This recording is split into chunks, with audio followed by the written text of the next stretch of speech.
Waktu dan tempat kami persilakan. Baik, Assalamualaikum warahmatullahi wabarakatuh. Terima kasih, mohon izin kami menyampaikan kronologis kejadian yang terjadi.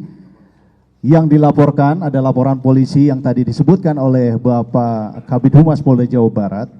Jadi peristiwa ini dimulai pada saat korban konsultasi kemudian mendatangi sebuah klinik di Kabupaten Garut karena permasalahan kesehatan.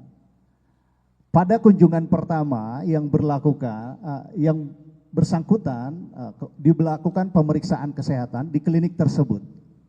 Kemudian selang beberapa hari, pelaku dalam hal ini dokter yang dikunjungi menawarkan untuk kunjungan praktek di tempat kediaman korban. Dalam hari ini, pada kasus ini yaitu di rumah orang tua korban. Selang 3 hari, pelaku dengan menggunakan ojek online itu datang ke rumah korban. Dilakukan pemeriksaan, kemudian dilakukan juga menyuntik tadi yang disampaikan oleh Bapak Kabid Humas, dan pembayarannya itu dilakukan di tempat tinggal pelaku. Karena tadi pelaku datang menggunakan kendaraan ojek online, pelaku menyampaikan bahwa minta diantarkan pulang kepada korban. Akhirnya dengan kendaraan roda 2 korban, karena rumah korban dari rumah orang tua pelaku ini satu arah, pelaku minta diantarkan ke tempat kos-kosannya. Sampai dengan di rumah kos-kosan, di rumah pelaku, korban kemudian membayar biaya kesehatan tadi sekitar 6 juta. Namun pelaku menyampaikan jangan di depan rumah karena nanti dilihat orang. Kemudian pelaku menawarkan untuk pembayaran itu dilakukan di dalam rumah. Ketika terjadi di dalam rumah, pelaku mengunci pintu, kemudian mendekati korban, mencium leher dan sebagainya. Di sini korban berusaha menolak, kemudian korban juga mengancam akan melaporkan malam ini juga. Pelaku tetap melakukan perbuatannya sampai akhirnya si korban berusaha melawan dan menendang. Akhirnya pelaku keluar dan pergi. Sampai dengan hari ini memang laporan polisi yang kami terima itu baru 1. Seperti yang disampaikan oleh Bapak Kabid Humas Polda Jawa Barat, banyak korban diindikasikan, namun yang membuat laporan secara tertulis baru 1. Ada 1 lagi korban, namun yang bersangkutan masih belum bersedia untuk dibuatkan laporan polisi. Jadi masih berupa pemeriksaan saksi. Mungkin itu saja yang dapat saya sampaikan. Selanjutnya secara teknis juga nanti dari ID Kabupaten Garut nanti akan menyampaikan. Untuk waktu kami persilakan.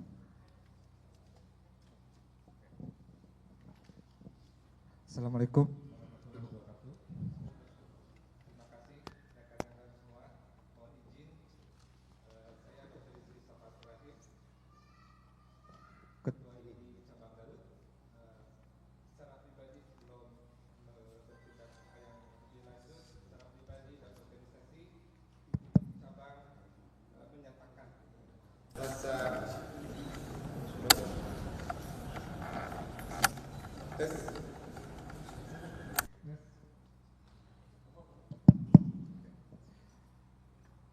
ID Cabang Garut dan jajaran mengucapkan keprihatinan yang mendalam dan dukungan moral terhadap para korban pelecehan seksual ini, serta mengutuk perbuatan tercela yang dilakukan oleh tersangka karena bertentangan dengan kemanusiaan dan mencoreng marwah organisasi profesi kedokteran Indonesia.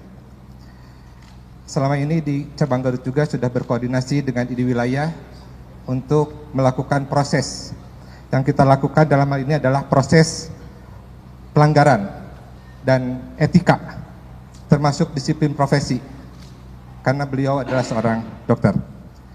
Selanjutnya, seperti yang kita lihat hari ini, menghormati dan mendukung semua proses hukum secara transparan dan berkeadilan oleh pihak kepolisian.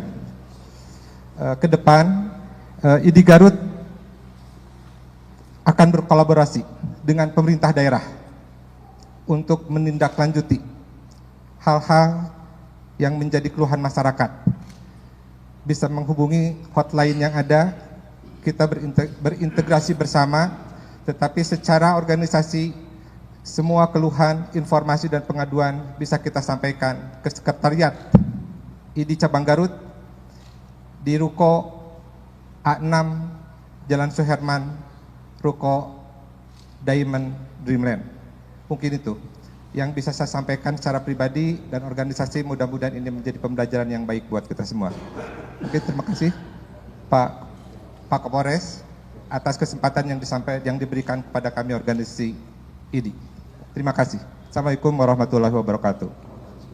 Baik rekan-rekan sekalian, jadi rilis yang kami sampaikan secara singkat, jelas dan padat sudah kami sampaikan. Ya, kami berharap dari semua rekan-rekan media berilah kesempatan kepada kami ke pihak kepolisian Polres Garut untuk diberikan ruang waktu untuk menyidik secara profesional, ya, prosedural, ya.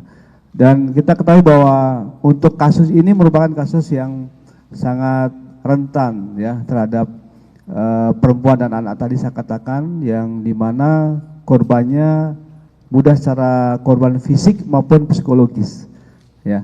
Nah, di sini kami sampaikan pada rekan-rekan sekalian, kami tidak bisa menyidik apabila tidak ada laporan.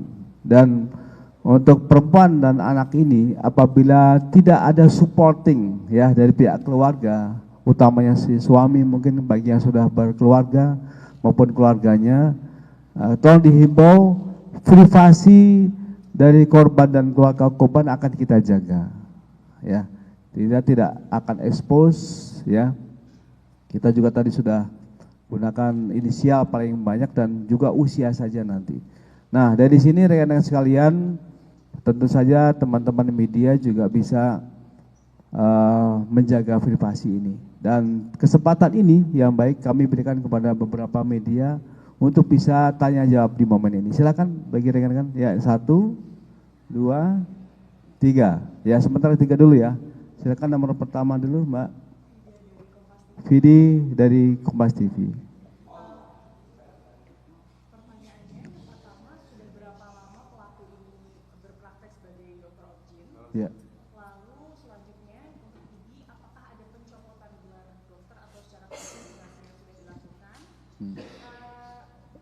Selanjutnya ini kan kalau tindak kekerasan seksual itu kan deliknya bukan delik aduan, Pak.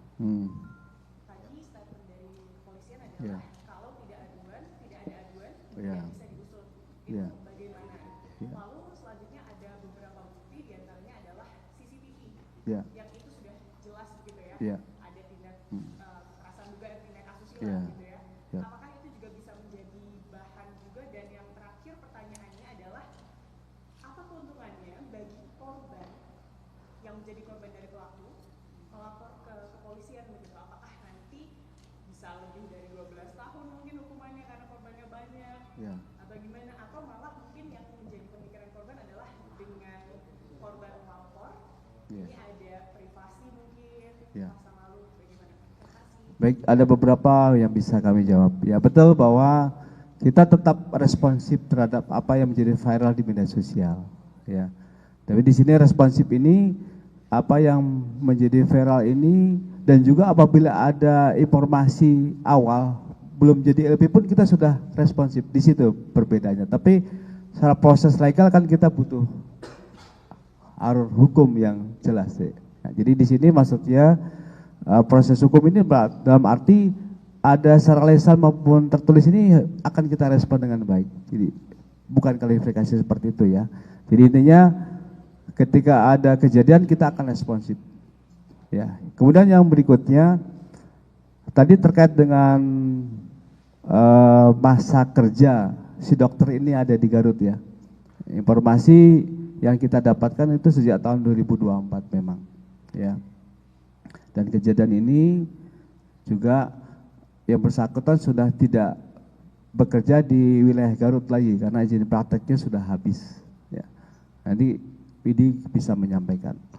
Sementara itu saja yang bisa kami sampaikan ya. Jadi responsif kami terhadap beberapa laporan secara lisan maupun dengan ada media sosial kita tidak lanjuti. Sehingga tadi Pak Kapolres kemarin sudah membentuk suatu PSU ya yang untuk mencari dan menyampaikan. Dan khusus untuk yang di media sosial tadi itu yang viral tadi saat ini masih kita telusuri untuk si korbannya ya. Karena tapi untuk tersangka sudah kita amankan. Jadi kita dengan adanya viral tadi itu memudahkan kita untuk melakukan juga penyelidikan tadi ini. Ya, baik. Ini saja dari ini mungkin kami persilakan. Baik, terima kasih. Yang bersangkutan ini masuk ke Kabupaten Garut mulai 2023. Jadi saat datang bertemu dengan Ketua ID, meminta surat izin praktek, berbicara karena satu institusi, dikeluarkan keterangan praktek di klinik yang bersangkutan mulai 2023. Surat izin praktek itu sebetulnya berlaku sampai 5 tahun ke depan. Sampai saat ini tidak mengetahui apakah masih melakukan profesi kedokternya secara aktif atau tidak, secara pribadi. Ya, kalau SIP masih berlaku. Yang kedua pertanyaannya apakah masalah pencabutan gelar. Jadi ID ini organisasi profesi yang konsentrasinya masalah di etik ya, di masalah etik dan disiplin profesi. Ya, jadi organisasi kami etik yang kita lihat dan disiplin profesi, apakah ada hal itu aja yang kita pantau. Sedangkan urusan STR, pencabutan itu sudah menjadi ranahnya Dinas Kesehatan, Konsil Kedokteran Indonesia, mungkin yang lebih tingginya Kemenkes di sana. Belum, karena ini kita akan selalu mengikuti proses yang sedang kita lakukan. Sampai saat ini ID cabang senantiasa berkolaborasi, berintegrasi, bekerja sama dengan ID wilayah dan Majelis Kedokteran Etik yang ada. Kita punya Majelis Kedokteran Etik, kita pantau lagi, kita lihat kronologi, kita lihat apa yang kita pelajari, nanti mungkin akan prosesnya kita ikuti terus sampai saat ini. Itu baik, mungkin. sebentar demikian. Silakan dari TV One. Pak Kapolres. Ya. Opik dari TV One. Saya ingin tanya teknis, kalau laporan yang diterima oleh penyidik terutama dari PPA itu bukan yang CCTV artinya, tetapi perkara tindak pidana yang lain, walaupun sama-sama melakukan pelecehan. Artinya TKP-nya berbeda dengan di CCTV yang viral ya, satu itu. Kemudian ke ID, apakah setiap ada perkara seperti ini, model-model seperti ini, pencopotan praktek misalkan, penghentian praktek itu dikeluarkan oleh majelis atau Kemenkes? Izin. Baik, saya akan menjawab. Namun sebelum tadi menjawab itu, saya sekaligus menjawab yang belum tadi. Terkait dengan keuntungan korban melapor ya. Yang pertama itu adalah merupakan sebagian dari proses upaya hukum yang sedang kita jalankan. Yang kedua, tentu saja ini akan membuktikan bahwa perbuatan pelaku tersebut merugikan. Ada korbannya. Dan yang penting nomor 3 adalah ini juga membangun kekuatan psikologi para korban yang lainnya untuk dapat melaporkan hal ini kepada kepolisian. Ya, itu mungkin beberapa keuntungannya kenapa korban-korban ini harus melapor. Ya. Kemudian langsung ke pertanyaan yang kedua terkait CCTV yang viral dan penanganan kasus. Memang CCTV yang viral sampai saat ini kami juga kembali sedang mendalami korban yang ada di dalam video tersebut. Identitas itu sudah kita ketahui, kami juga sudah komunikasikan kepada yang bersangkutan, juga kami komunikasikan untuk dapat melaporkan kepada kami. Namun yang bersangkutan atau korban memang menyampaikan kepada kami, yang pertama akan menyampaikan dulu berkonsultasi dengan suami dan keluarganya. Ini yang patut kita perhatikan, menjadi atensi bahwa memang korban juga akan menjadi permasalahan pribadi ketika ini dibawa ke ruang publik. Kami menyadari itu sehingga kami pun tidak bisa serta-merta membawa korban itu ke ranah proses penyidikan. Kami hanya bisa menghimbau dan menjamin hak-hak korban, kerahasiaan identitas korban, dan perlindungan korban secara optimal oleh kepolisian. Demikian. Nanti Idi silakan. Terima kasih. Untuk masalah surat izin praktek, masalah ranah surat izin praktek itu yang menerbitkan adalah Dinas Kesehatan. Itu. Jadi masalah pencabutan, masalah segala macam, mungkin ranahnya Dinas Kesehatan. STR ada ranahnya Konsil Kedokteran Indonesia. Cuma itu aja. Jadi ini hanya membatasi masalahnya di etik dan disiplin profesi, keilmuan. Hanya itu saja yang kita lakukan di organisasi profesi. Terima kasih. Baik, tadi kita kembali untuk menguatkan jawaban dari Mbak Kombas tadi, Mbak Vinda ya. Jadi keuntungan apabila dari pelapor ini kepada pihak kepolisian. Jadi manakala pelapor ini ada lebih dari satu, di konstruksi hukumnya akan berubah. Ada suatu penguatan daripada konstruksi hukum itu dengan pasal penguat tadi itu. Di mana pasal penguat tadi yang sudah ditetapkan oleh sebagai pasal pokok ya. Nanti ada pasal tambahan manakala ada 2 atau 3 korban lainnya. Konstruksi hukumnya akan bertambah menjadi JO 64 ya, Undang-Undang RUU baru tentang perbuatan yang berulang. Sehingga tadi konstruksi hukumnya tuntutannya juga akan semakin kuat. Sehingga maksimalkan tadi itu. Nah, ini yang tadi disampaikan oleh beliau tadi, inilah jawaban kami. Baik, ini pertanyaan 2 sudah kami jawab. Silakan kepada rekan dari mana, silakan. Gue dari Semarang, Pak.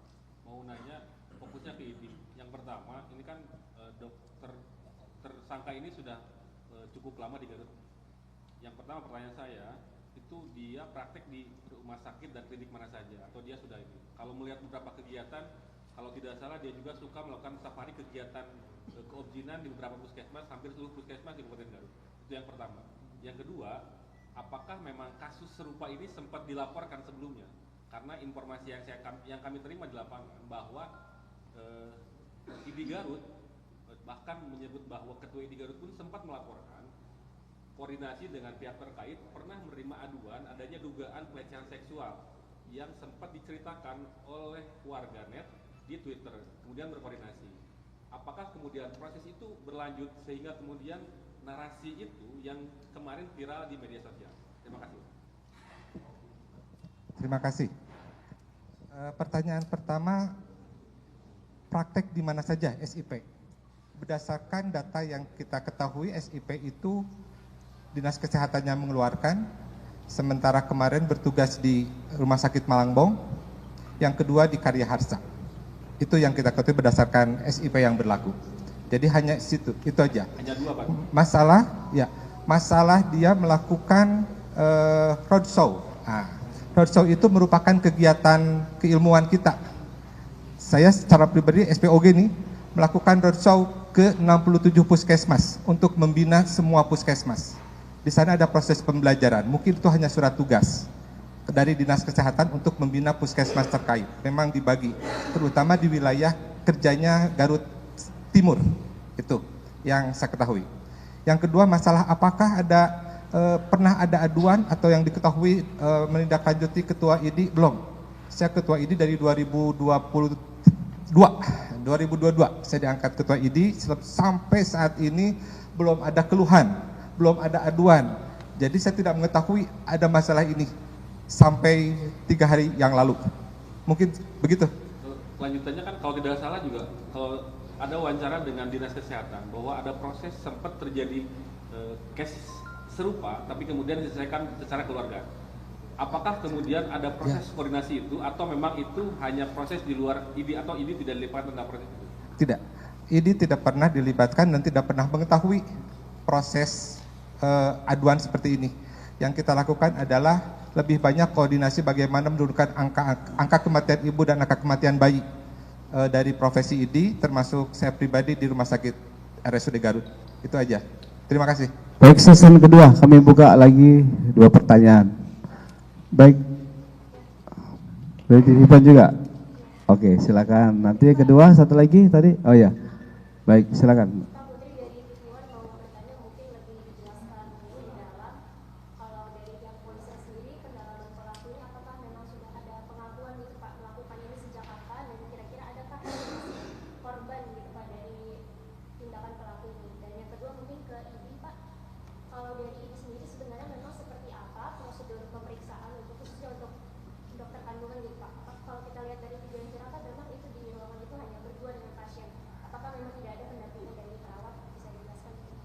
Saya tampung tapi sekaligus langsung penanya kedua, silakan.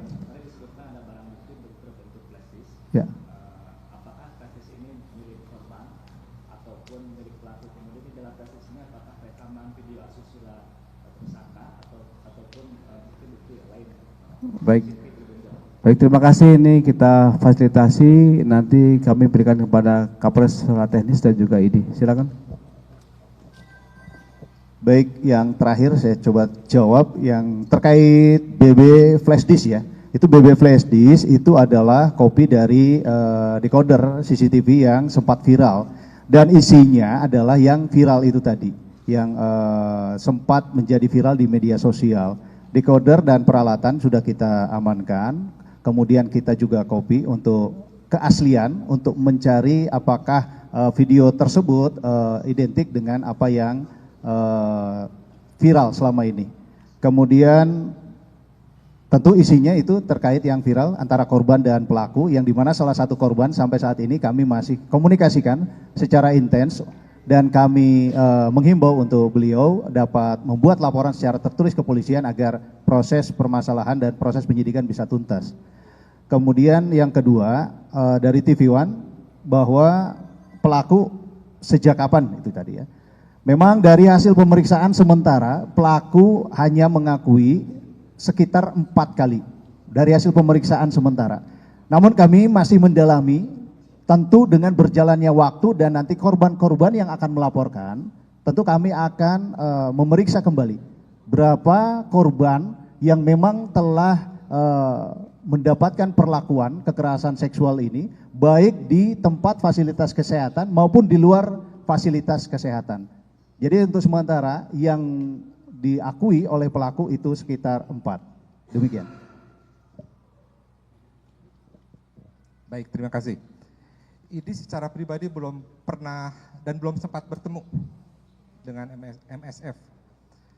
Yang bisa kita lakukan menilai dari bukti yang viral aja. Jadi secara kronologis yang kita temukan, saya berkoordinasi dengan ID wilayah, melaporkan secara kronologis apa yang kita dapatkan berdasarkan anamnesis, pengumpulan data yang kita punya dan kita laporkan ke ID wilayah. Mungkin ini akan ditindaklanjuti oleh Majelis Kedokteran Etik Kedokteran nanti, ya. Yang kedua, pendampingan. Nah, masalah pendampingan ini ada 2 sisi, dari sisi pasien dan dari sisi kita pelaksana. Kalau secara pribadi dari dokter etik, selama proses pemeriksaan itu, selama proses pemeriksaan, apalagi kita dokter laki-laki, didampingi. Biasanya oleh tenaga kesehatan, harus tenaga kesehatan perempuan. Sebaiknya, nyamannya itu perempuan. Tetapi pada prosesnya, pada proses lain, pendampingan hak pasien untuk didampingi oleh keluarga, didampingi oleh siapapun, termasuk pada proses diskusi penyakit. Apakah asisten kita berhak tahu masalah penyakit yang diderita oleh pasien? Ini menjadi hak yang berbeda antara dokter, hak dokter sebagai pelaksana dan hak pasien. Biasanya kita lakukan nakes bisa lebih jauh. Jadi kita bisa membicarakan hal-hal yang lebih teknis yang menjadi private pasien, kita layani sesuai dengan keinginan pasien. Kan itu mungkin hak pasien. Jadi kita hormati mana hak pasien, mana hak kita sebagai tenaga profesi dokter. Terima kasih. Baik, saya kira demikian. Nanti manakala rekan-rekan masih ada beberapa pertanyaan, nanti ditampung oleh Kasubas kita dan akan kita jawab secara lengkap. Baik, terima kasih. Kita tutup untuk press kita hari ini. Wabillahi taufiq wal hidayah. Wassalamualaikum warahmatullahi wabarakatuh.